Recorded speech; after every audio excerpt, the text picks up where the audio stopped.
Hello, this is me, Ajaz Ahmad. Hope you're doing well. We are going to talk about the Ashes.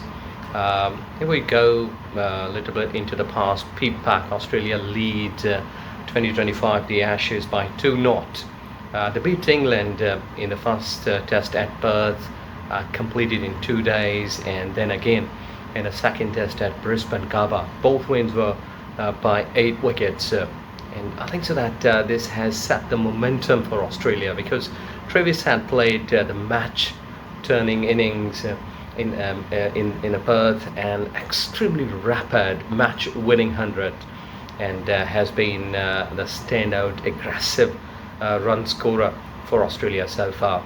His ability to take the attack to the bowlers early and change the momentum quickly has been decisive.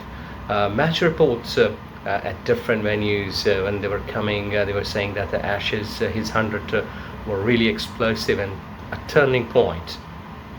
And if we talk about England, Joy Root and Zach, I think so that rules split in between these two players, that England's top performer batters in aggressive, what should I say, like in not aggressive but in aggregate has been Joy Root, steady runs and experience, and while Zach was also provided a significant contribution, notably a big score at Brisbane, as Root's technique and temperament still make him England's most reliable run maker, even though that England's batting as a whole has been inconsistent.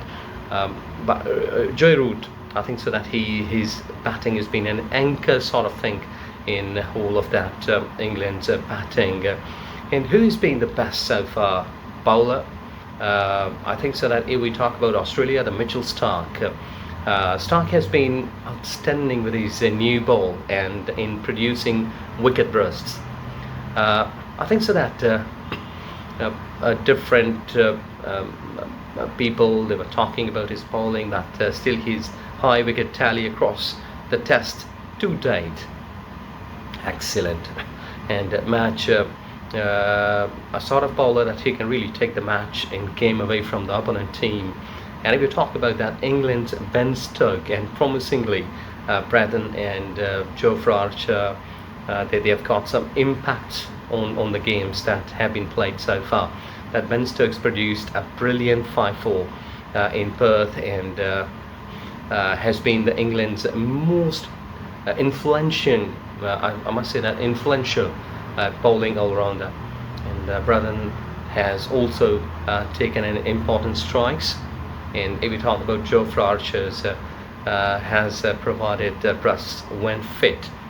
Stokes bowling, plus I think so that his captaincy is one of England's few consistently positive bowling stories so far in this Ashes. And as you know that Australia is leading by 2-0, which gives them sort of thing that Mitchell Starc is a top wicket taker so far, and Travis Head is among the leading run scorers. So the positives, they belong to Australia. And if we talk about the stronger sides, I must say why Australia look best so far, because firepower at the top and middle. We will have to include here that Travis Head's firepower plus contributions from Labuschagne, Smith, Green gave Australia both aggressive scoring and stability. And if we talk about that penetrative pace bowling like Starc and support from the other quicks they've got in their side, have repeatedly produced match-winning spells. I must say that their ability to strike early and maintain the pressure has been decisive. Team clarity and what we can also say like execution, which has been really important in one day, in T20, in test games. Selection decision, that is how they managed attack, framing at Gabba, have worked, and they have executed plans to force collapse and then press the advantage. That was a sort of thing in net effective. Australia's are the best team so far. They have won both tests comfortably and have momentum and match winners in both departments. And if we talk about the weakness by team, if we go towards England side, the top order collapses and poor shot selection under pressure. I think that is the key, that England have been vulnerable to quick collapses. Perth's rapid finish being a case in point, and shot selection and temperament in you can say like pressure conditions have been questioned. Several commentators, even in different articles, they've been asking such kind of things from them. And if we go further, inconsistent adoption to Australian pitches, England's batting approach, high-risk baseball style aggression, hasn't always translated well to Australia's bouncy T20 skewed short spells. They have left gaps in technique and patience. What I think so here, the lack of sustained bowling penetration when needed, while strokes and a few quicks have delivered, England haven't sustained pressure across long spells. Australia have had recoveries and match-turning partnerships, and if we go further and dig into the deep, the occasional low first inning totals, reliance on match-winning individual knocks. Australia were bowled out cheaply in one innings. Perth's first inning like 132, and had to rely on spectacular head innings to lift them. So there is a possible fragility if individual fireworks don't arrive. I think so that will be the key point for Australia to think in. And spin options and selection questions. At one stage, selectors rotated the spin attack. Nathan Lyon was left out, and then later you can say like Prim to return.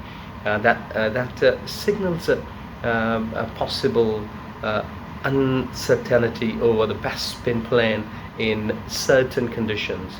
If pitches turn, selection and must say like user spinners will matter.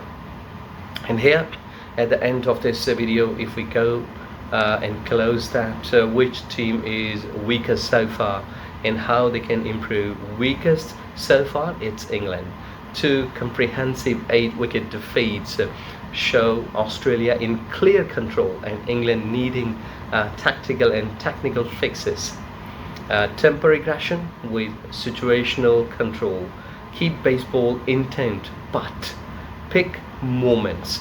On bouncy Australian pitches, pick blocks and rotate strike more. Avoid rash cross-patch shots early in the inning. And one more thing that I should be adding here, that mental resilience and session by session objectives.